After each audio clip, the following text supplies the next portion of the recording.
there are a lot of people here who claim to be Christian, but the Bible says by their fruit you will know them. Their fruit is their character. Gentleness, self-control, patience, love, joy, that kind of stuff. The fruit of a person is how you can identify if they're a Christian. There are people I know personally who gossip, cause confusion. God is a God of order, not confusion. And so therefore, when we as people of Christ behave in ways that do not honor him, behave in ways contrary to the Bible, are we really Christian? Yeah. Maybe we are, but there's a lot of work that needs to be done, because it's not about perfection. We're all a work in progress. We're under construction. And so for me, I would say if you're looking for Christians, don't come to Ghana. Go somewhere like China or the Middle East, where people will have to die for their faith. That's where you'll find Christians. In a country where it's the Jesus toilet paper or the Holy Spirit barbershop, when the Christianity is on your face, it's such a norm, it's so cultural, it's more cultural than actual Christian beliefs and practices. People may go to church every Sunday and be at church during the Easter and the New Year's and praying and you can go to celebrate. church as many times as you like, Yes. but if the fruits, like you said, are not matching what you say you are, I can't believe you. You know that That's you're true. really as faithful as you say you are. And the fact is, a lot of people can quote scriptures very well and can speak in tongues and roll around on the floor and clap like chickens and roar like lions. However, what is their fruit? And the fact of the matter is, these people who maybe truly love the Lord, many of them are fornicating. There's a lot of sexually promiscuous boys and girls in Ghana.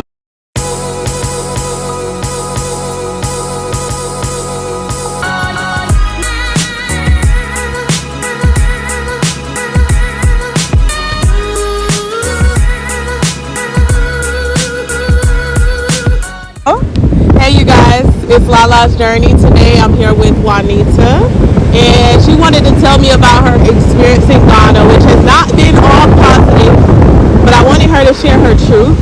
So Juanita, what brought you to Ghana, and where are you originally from? Thanks for the opportunity. My family are from Jamaica, and my mother has been coming to Ghana for quite some time. She invited me some years ago, and as a result I came. And I've been coming back ever since. Okay. So what was your first impression of Ghana? One thing I noticed, a lot of Christian slogans. Christianity is plastered everywhere, lots of churches. So for me that was pretty cool. I'm a Christian, born again. So for me I was excited to see how it appeared Ghanaians are very public and outward with their faith. And that drew me in at first glance.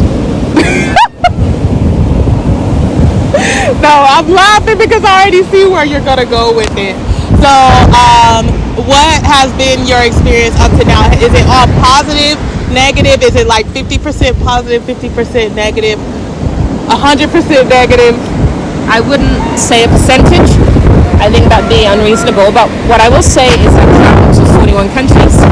And Ghana is on the list of places that I like the most. And I feel that for me to have a good experience, I need to have a better mindset, a better attitude. So whenever I do come, I try to remain positive and not allow past experience to dictate my personal opinions or feedback about the country. Even if I don't like somewhere, if I can have a better attitude, I can make the best out of the situation. Yes. So what are some challenges that you've had to face in Ghana so far? I find some of the people are disingenuous. I've not met everybody in the whole country, so I can't speak for the country as a whole, but I find that some people are disingenuous. I find that culturally a lot of individuals don't necessarily respect time and may promise and not deliver. And I also find that it can be difficult for me to make solid friendships, because I feel that people believe I have a money tree in my garden, or that I'm an ATM machine, and demand, ask, or try to coerce me to give them money, not necessarily for anything major, but as simple as paying their bus fare to hang out. And that's not my responsibility or obligation.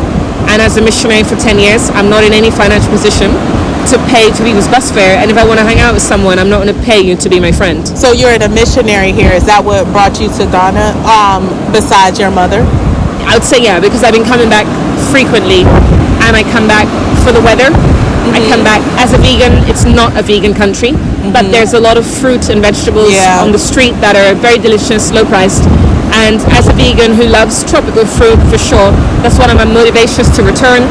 In fact, when I go back to the UK, I tend to avoid pineapple, papaya, avocados because I get them here.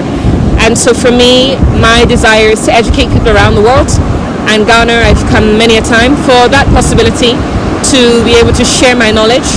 But I've come up against resistance, I would say, and it hasn't been successful compared to the other countries where I've had opportunities to share, to educate and empower. Okay, so before we get into the missionary, because I want to know more about that, what you said disingenuous, what experiences have you had in Ghana that were like disingenuous? Can you explain? I would just say that I feel that when I meet people, they may give an impression of wanting to build a friendship, but actually their intention is to get something from me. From a romantic perspective, if I meet a guy, an experience I've had, I met various guys, and within 3 days of meeting me, they loved me and wanted to marry me. Marry you. Within 3 days, and I'm single, so clearly that was lies. And so for me, I would say that compared to the other places I've been to, I feel that what a person says, I cannot take at face value. And for example, let's say I want to hang out. I've been here maybe 5 times now. And on every one of those trips bar one, so let's say 4 trips to Ghana, on those 4 trips, a male who I connected with platonically, not for romantic reasons, said he would hang out, we could meet, and he never turned up. And on every trip, that's 4 trips, at least on one occasion, an individual has said they'll meet, they don't turn up, then they come with a story about emergency, and I'm sick of hearing the word emergency in Ghana, because nowhere else in the world do people tell me about emergency. And for me, I don't believe them. It can't always be an emergency. Things come up, but it almost feels as though they don't know the true meaning of that word. For me, I respect you more when you tell me I can't come in advance, or you just cancel.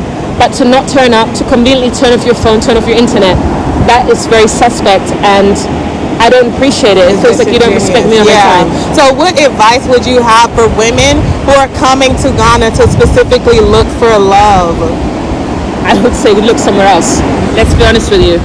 Because I came here, I met somebody, and I have a wedding dress, and I have wedding rings, I'm still single. That's just my experience. And there are people who come, typically white females, and they're more successful than I am.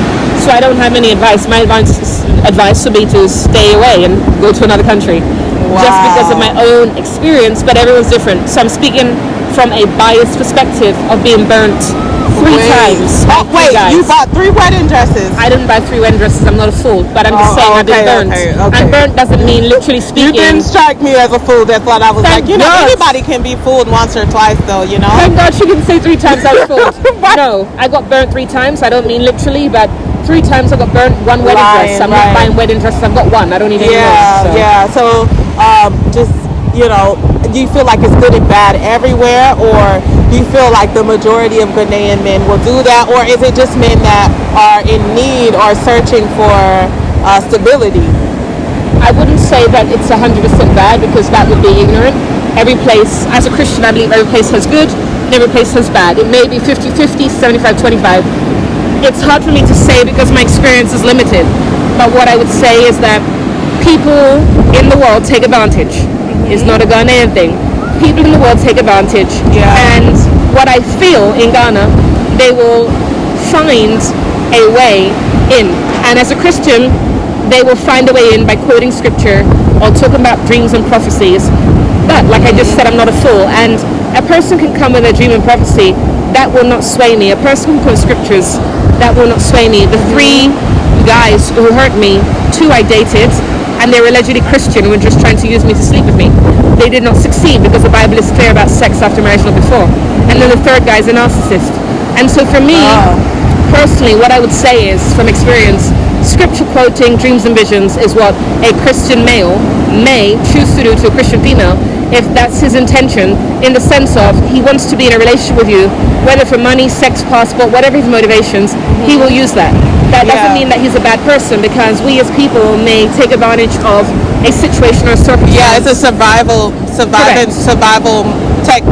tactic, you know? Right. Doesn't make us bad, it's just what we do. And as humans, we may manipulate for a good reason. So it doesn't mean manipulation is necessarily bad, a person may love you genuinely, want to spend the rest of their life with you in Ghana, and may manipulate a situation so you can see how good they are. So I'm not saying we should manipulate people, but I'm saying we cannot say blanket manipulation is bad or quoting scripture is bad. Yeah. Not at all. It's about your motives behind that. Exactly. It's about your true motive and your true intent behind it. So you feel like people use those scriptures as a mask. Yes. Okay. Because their intention is to have sex outside of marriage. Their intention is for papers. Their intention is for a visa. Whatever. It's not for love. It's for survival. Yeah. So what about friends? Has it been easy for you to make friends? For me, again, I would say I struggle in Ghana compared to other countries because the people I meet, there are some great people I've met. A lovely priest who's been phenomenal, been a wonderful support for me emotionally, financially, etc. What I would say, the few friends I have here, they're wonderful. I have one great friend, she's very, very loyal. She'll do anything for me. The challenge is financially, she doesn't have it. So if I want to hang out with her, she doesn't have the finances to meet me. So when I want to meet her, I have to pay her bus fare. And I'm not in a position to pay her bus fare. So she's a great friend who's loyal, who moves heaven and earth, but doesn't have the finances to be able to hang out with me in the Volta region or go with me to Cape Coast. So our friendship will only go so far because of her finances. And so of course, if I need her help, I have to pay the finances for her to help me. But it's a struggle. And in the sense of when someone volunteers for you, in the UK, you don't pay someone's bus fare for them to volunteer. Yeah. That's not how we do it. But here, that's the case. And then with other friends who do not support me in that way through volunteering their time or services, they will say there's an emergency or they're cancelled or they are genuinely busy. Yeah. Or they don't have the finances to meet here they me. just it's like they're afraid to hurt your feelings, right? Is that like, so they end up looking disingenuous when you could just be honest and just say, where do you think that comes from? Like, why do you think that some people are afraid to just let you down? Maybe people pleasing. People pleasing, you made a good point, because I have a friend who was supposed to meet. They cancelled in advance because they didn't have bus fare, but they didn't tell me in advance. I like this person enough, I'd be willing to pay their bus fare. So I'm not someone who has the finances to go around paying people's bus fare.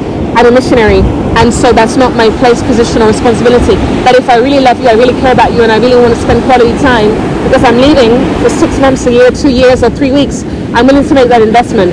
But it's not my responsibility, and that's one thing I struggle with, because a lot of people seem to think I have money left, right, and center, because I travel a lot. It's not like that. In my country, we have credit card, we have loan, we have overdraft. That doesn't mean we have riches we can use on other people. Right. We have our own responsibilities. And if you found out the dollar might be crashing soon. Well, I didn't know that. I don't watch TV, so I wasn't aware. Yeah, so, you better keep every bit of your money at this point. Yes. But you said you're in missionary work. What missionary work are you in? So I travel the world by myself. I give lectures on human trafficking and child abuse prevention. I've been doing that for over 6 years now. And so I'm a self-made missionary. That means I wasn't sent by a church, I was sent by God. Travel the world, and he provides food, clothing, accommodation. All my needs are provided. I've traveled to 41 countries. I like that. Been to about 10 countries a year. So people think I have money. I don't. I have a great God. His name is Jesus, and he provides for me supernaturally. So there are no riches. When I travel, there are times I will travel abroad with maybe $50 or $100 for like 6 months. That's what my whole mission is about. This whole journey, it's Lala's journey. If you guys are not subscribed, make sure you subscribe and hit that notification bell, by the way. But yeah, it's all about faith, and it's all about transparency. So I'm happy to interview you because you seem to be very honest and transparent, and I didn't even know you were into like God and faith, and that just shows you that like attracts like. Yes. How can faith be their security coming to Africa? Because that's a big move, to leave the West and to come to Ghana or go anywhere in the world and just depend on faith. So what advice do you have for people, like when it pertains to faith in traveling to Africa or anywhere you want to go? Well, the first thing the Bible says, it's without faith it's impossible to please God. So that's first and foremost. And then of course we need to realize we live individual lives. It is not for us to emulate someone else. We're all on a different journey. I personally feel that I'm not the best person to give advice about coming to Ghana because it's not my favorite country. And so what can I say? When I've come here with an open mind, I've come here prepared to enjoy an experience, but I've been disappointed and let down categorically every trip. time and time again by Christians. Yeah. But I'm not focused on Christians, I'm focused on God, and I realize we're all human. But the fact is, when you've traveled as much as I have, and when you're on a mission and you have a desire to educate, empower, and change lives, but you come up against stumbling blocks, it is hard for me to say, guys, come to Ghana, because you too. You don't have blocks. to. I know this is not your favorite country. We've talked about that. It's not going to be everybody's favorite country. No. It's not for everyone. But how has faith helped you in Ghana with the challenges that you faced here? Well, probably the fact that I haven't left, because when I come, I experience challenges, various ones, and even now I'm here and I'll be back again to Ghana. I have 2 more trips back to Ghana, and truth be told, I'm having second thoughts. I've spent a lot of money on flight tickets. My credit card is very happy with me for that, but I'm really having second thoughts about coming, because like I said, I get disappointed, I get let down, and of course I've got to work on expectations. But when you have a plan and a purpose and you believe it's God's will for you to be somewhere, and you have a desire to change lives and to transform a country by your message, by your work, by your knowledge, and you come up against roadblocks and stumbling blocks, it's difficult. So you're saying that people in Ghana have interfered with your mission for the human trafficking organization that you have? Indirectly, I would say so, but not that they've interfered. They have admitted, and a mission is when you fail to act. They failed to open their doors, their churches, their schools, community centers for me to bring my message. And of all the countries I've been to, it's the one country I found it the hardest. And it surprises me, because supposedly it's a Christian country, and I'm not being facetious. Supposedly it's a Christian country. I'm a Christian, but I can't get inside the church walls. That doesn't make sense. And my message is not about faith. My message is about educating and empowering. And actually, in the Bible, Joseph was one of the first labor trafficking victims. So trafficking is a church issue. It's something we need to deal with prayer as well. So do you think because it's such a raw topic, is that why they don't want to let you in the church? I feel that it's because of money. They don't want to share their offering, because in many churches here, I cannot speak for all, they will give or take 5 offerings. They will take collections. They will take so many offerings that you might have to split your tithes into 5 collections. And so I would say, because the pastors, plural, are not willing to share their offerings, they do not open their pulpit for me to speak on a Sunday. That's the truth of what I believe from the way that I have perceived things and the way I have been not well received in this way. So you think that the church is a business here? I wouldn't say church is a business. I would say that churches, plural, can be businesses, and not just in the United States. It may exist here, and I would say it does, but not every church is like that. I want to be clear. I go to church on Sunday when I'm in Ghana. I've been to a number of churches, and I like the pastors, I like the teachings, I like the sermons. And the churches I've been to, some of them take 5 offerings, others take 1. That doesn't mean because you take 5 offerings, you're all about money. That may not be the case. Because a church can take 1 offering and be all about money. So it's not about the number of offerings, it's about what's done with the money and the motive behind the 1 offering or the 5 offerings. But I would say a lot of churches here are focused on money. Does it mean that they're a business? Not necessarily. Maybe the money goes for a good cause. I can't speak for that. Yeah. But it is a turn off. Yeah. So overall, like, what has been the most positive experience here in Ghana? Besides the fruits. We know you like the fruits. But what else? That's a hard one. And I never earn on interviews because I'm a lawyer. I've always got an answer. Yeah. For this one, I'm going to have to phone a friend. I don't have an answer. And I'm kidding. As a lawyer, I've always got an answer. So what would I say? The beach. That's why we're here today. I love it. Yes, that's like one of my favorite things, honestly. That's why I chose to live in this city. You asked me why. Because, you can meditate here. Anything you go through, you can just come here and just release it. So what would be your advice for people who come here and are struggling to adapt to the culture? I would say, as the Bible says, when in Rome, become like a Roman. And as best as you can, embrace the culture. As best as you can, mix with the people. Do not isolate and segregate yourself.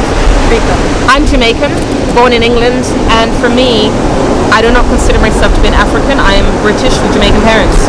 But despite that, as much as I can, I try to embrace the culture, the community, embrace the people. So that way, I become a part of Ghana. Yeah. I don't want it to be sort of me against them. I want it to be that when I'm here, am as much a part of the country as I can be without compromising my Christian beliefs or compromising my standards. So I would say, rather than coming here and eating your own food, rather than come in here and only mix some people from your country, be with the people. And so that's why I've had these negative Yeah, you experiences. have to be a part of the community. I'm with people who are local. I'm with people who turn up 2 hours late and don't apologize.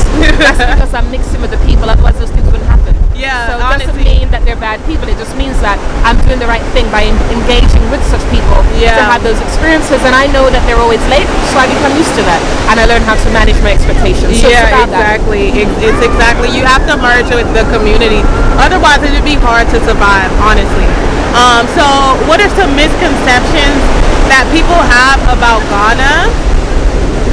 And how would you approach those misconceptions?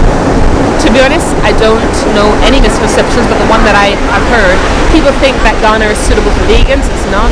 And people think it's cheap. It's not. It's expensive. When I go to the store, mushrooms cost approximately 10 British pounds. It's very expensive. When in the UK, you can buy mushrooms for £1. So for me, what I struggled with when I came here, number one, I couldn't find any poor people on the street to feed. I like to help the poor. I couldn't find anyone to feed, and I'm not being facetious, I really couldn't. And someone told me you'll have to go to some far village to feed the poor. The impression you get watching TV is Oh that there are yeah, poor you think people on that the people are streets. poor on the street. That's the thing. Yeah. Like, if you're homeless here, it's a lot easier to survive. That's true. Because there's food everywhere. There's coconut trees everywhere. That's true. There's mangoes, everywhere. Like, you have everything you need here in the nature. So yeah, that's a good answer. So overall, like, do you think that all African Americans should move to Ghana? Or most? Again, because of my experiences here, I wouldn't recommend anyone move to Ghana. I think if you like this country, you like the culture, the food, the weather, then move here. But I wouldn't sit down and tell people to move to Ghana because... So what is it that you prioritize? Sorry to cut you off. What is it that you prioritize that is not here in Ghana? For me, the reason that I do not like Ghana, quite simply, the lack of community. For me, that's my experience. Really? I've been to India, and that's my favorite country in the world because of the community spirit. In my experience, having been there multiple times, the longest is 5-month trip. The people are generous, they're hospitable, they will feed you, clothe you, give you money, and they live in slums. The generosity is like nowhere else I've ever been before. And having been to 41 countries, I feel I can say they are the most hospitable in India. Coming to Ghana, I thought that I would also experience hospitality, and I also thought I would experience community, particularly because of how Christian it appears to be. But I have struggled very much. There are people here who have the capacity to help, to support, but they don't do it. And that could be for many reasons, but from my perspective, I feel that people do not help because they just don't want to. Not for a valid reason that they don't have the capacity to, but to be honest, from You selfishness. think it's like laziness? I think just selfishness, and we're humans, and it is an innate thing within us to be selfish. It doesn't make us bad people, we are. But I feel here that there are people who have the resources, the tools, the ability to help, to support, but for selfish reasons they do not. Give me a situation where someone could have helped you, but they chose not to. So a simple example, I arrived in the country at 2 a.m. I reached out to everybody I knew on my phone, and I've been coming for 4 years. I know hundreds of people. I'm not talking Facebook friends, people I interact with, who I've been in touch with personally, whether met them in real life or not, but sustained a relationship for years. I need to get picked up at 2 a.m., single female, look very young, and nobody was able to do so. Nobody. People said it was dangerous. People said they're out of town. And what was interesting, some of these people were pastors, some of them were Christians, and the excuses were completely valid. I'm not disagreeing with their excuses. But when you tell somebody, for example, you're a male pastor and you say, it is dangerous for me to come. You're a male pastor, it's dangerous for you. That's okay and that's valid. But why do you not provide a solution? I can't come, it's dangerous, but I know a taxi driver and I'll pay for the taxi. But no. And so these are people who could have helped, chose not to help for valid reasons.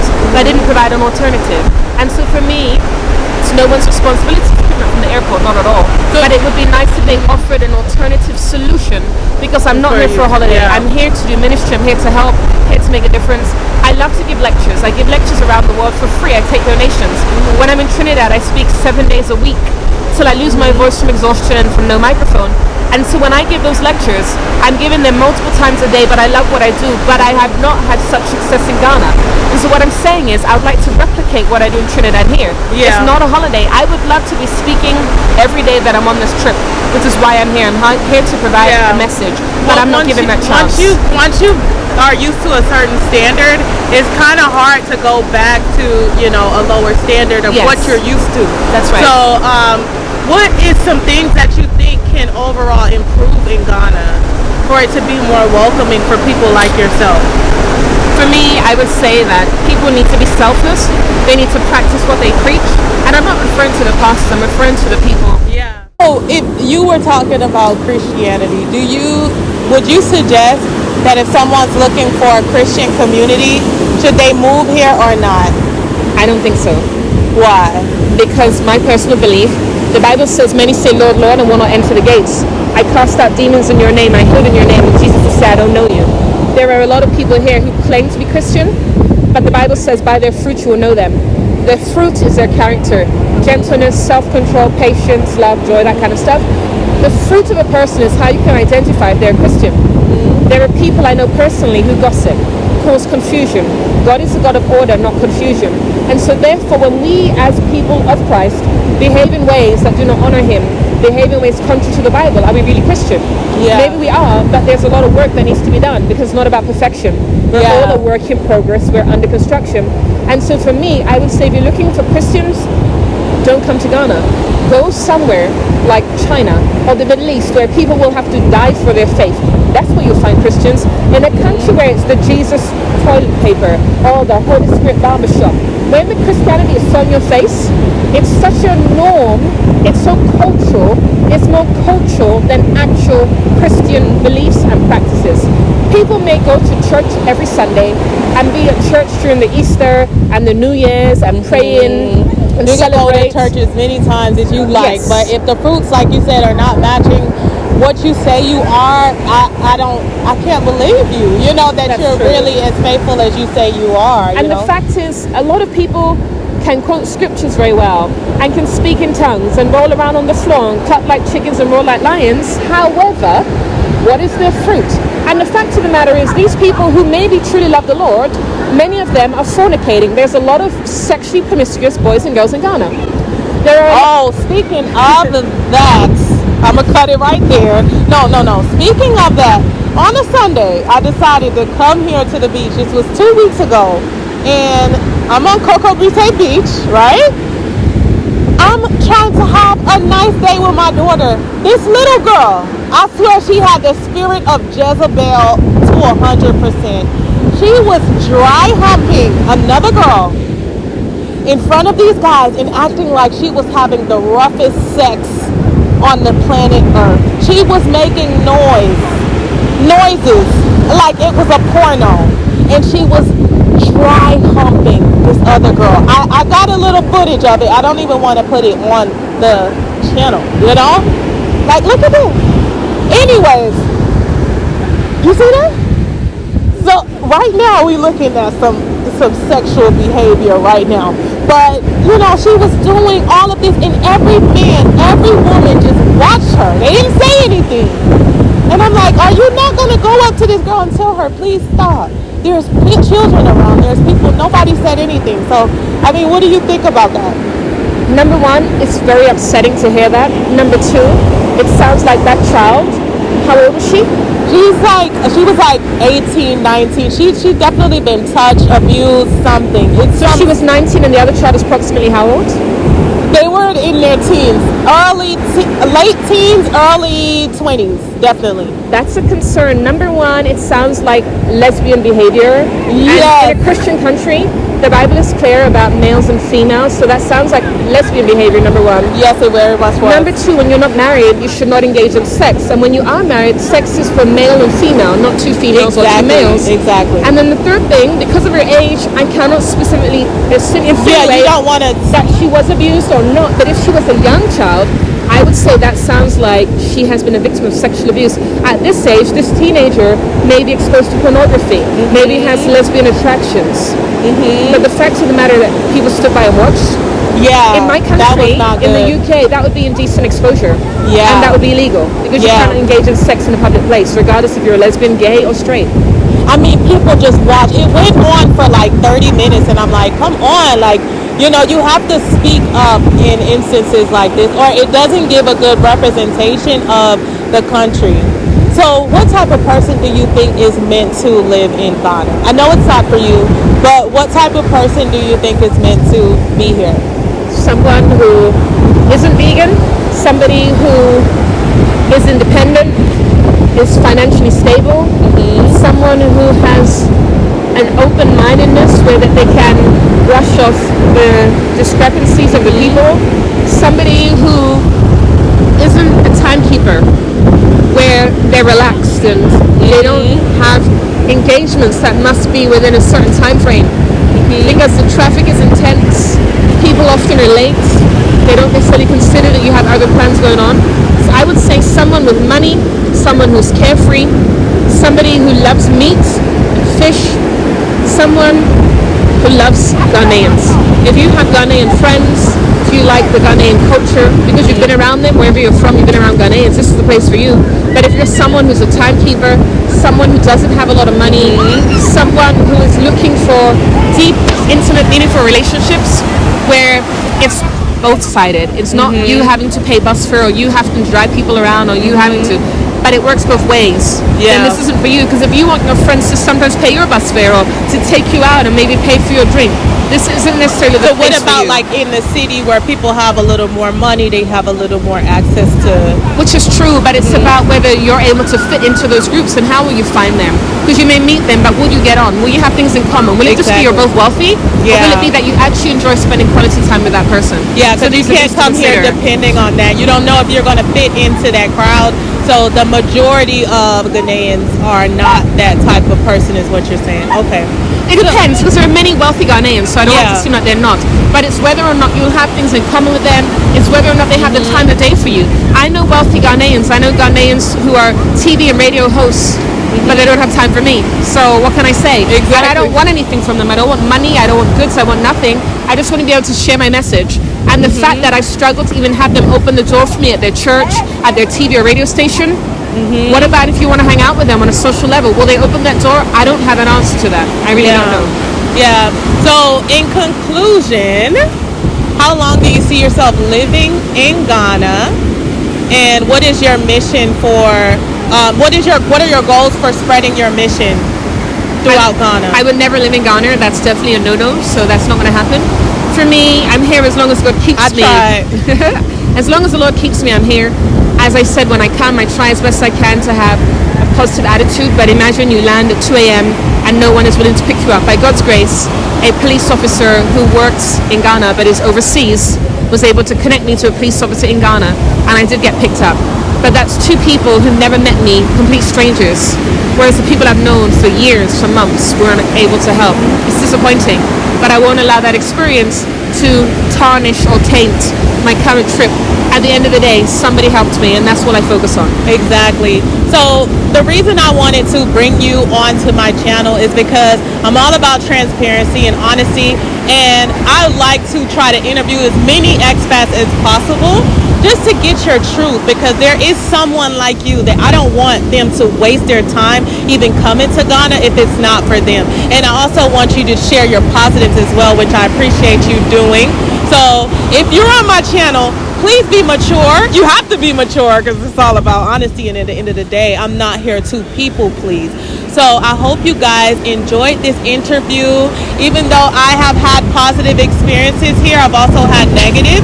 And as you see, she hasn't had the most overall positive experience, but I hope you were able to hear her wisdom, hear her story, and use that as clarity when you're going along on your journey as well. So thank you for watching. And is there any final words that you wanted to say? Do you want to promote your mission? Sure. Certainly. People can find me on Facebook, Changing Cases. My website is changingcases.org, changingcascs.org. People can find all my information online. I give talks on human trafficking and child abuse prevention around the world. I don't charge, but I take donations, which enables me to continue my work. I'm here in Ghana. I plan to return again. So if there's any opportunity for me to speak in Ghana or elsewhere, do let me know. Again, Facebook, Changing Cases. My website, changingcases.org. I have a book called Can You Keep a Secret? Available on Amazon. Also, copies are available here in Ghana too. So please do reach out to me. Okay, so I'm going to make sure to put all that information below in the description box. And I'm going to leave her email as well so you guys can contact her if you like. And that's it for today, you guys. So thank you for watching. If you like this content, make sure you subscribe and hit that notification bell. All right, till next time, one love.